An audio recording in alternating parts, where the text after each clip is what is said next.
Автобустың нағыз машақаты қақаған қыста басталады. Тұрғындар аязда қоғамдық көлікті минуттап емес, сағаттап күтеміз деп шағымдануда. Өйткені қалтасынан қағылғысы келмейтін тасымалдаушы компаниялар қарапайым дизельді қолданады. Салдарынан кейбір бағыттағы автобустар суыққа шыдамай, оталмай қалады екен.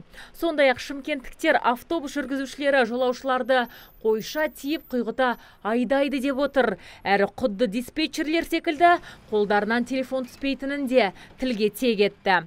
Алайда ақшадан қысылған тұрғындар кемшіліктерге қарамай қоғамдық көлікті қолдануға мәжбүр. Водительдер бір жағынан қолмен телефонмен сөйлесуі бар, екіншіден темекі шегуі бар, жолда жүргенде ерегісуі бар, бір-бірін таласу, адам часпик болады, сондай айтуға болады енді күмәнді. Мен таңертең шығамын үйде, сол үйде шыққаннан кейін автобус күтіп қалсын, потому что суық бізде, өзі суық болып кетті. Қалың киініп тұрсаң да аяғыңнан өтеді ғой все равно. Көп мысалы мен Самал жақтан келем, 77-ні күтіп қалам, және уже мінгеннен кейін анақта адам көп, и тем более қазір автобустар итере береді. Толпой адамдарды кіргізе береді ғой, қазір автобусқа сондай болды ғой. Мысалы, кейбір автобустар өз уақытымен кешікпей, күніне 5-6 автобус жүрғаны жүріп қалады. Сол 1 сағат 45 минут күтіп қаламыз. Кейбір автобустар болады, арасы жарты сағаттан көп болады. Соларда сирек қылса жақсы болар еді. Қазір 3-ші мегаполисте 26 жеке тасымалдаушы компания 76 бағыт бойынша халыққа қызмет көрсетеді. Оларға бюджеттен мүлде қаражат бөлінбейді. Сондықтан автобусты қандай сұйық отынмен толтырса да ері көздерінде. Қазір қалада қысқы дизель саудаланады. Суыққа шыдайтын сапалы сұйық отынның бағасы да қымбат.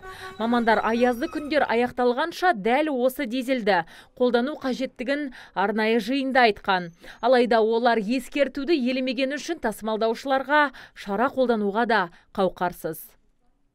Күннің суына байланысты енді жаппай деп айта алмаймын, енді ондай 1-2 жаңағы случайлар болып жатыр. Солярка қатып қалу деген сияқты. Қазіргі таңда Шымкент қаласында қысқы дизель отыны бар. Бүгін бағасын білдік 219 теңгеден. Жай дизель отынның бағасы 160 теңгені, қателеспесем, 160 теңгенің шамасында қазір. Енді көп деген компаниялар жаңада жеке меншік болғандықтан өз пайдасын ойнап, кейбіреулер сол қыстық дизель отынын алмайды да, сонымен қатып қалған жағдайлар бар. Біз алдын ала барлық компанияларға ескердік, осы ұзақ болмайды бұл, бір аптаның көлеміндегі суықтық. Қыстық дизель отынын алыңыздар, немесе присадкілер бар, нені қатырмайтын.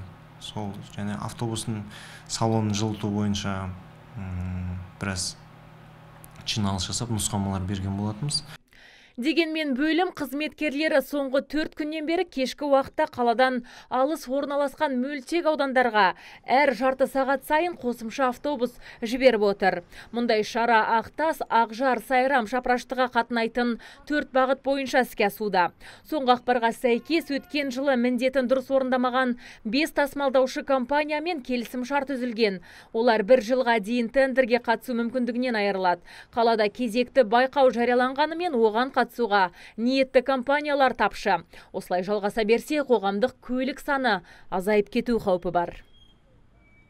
Азиза Мадияр, Мурат Адинаев, ТВК телеарнасының жаңалықтар қызметі.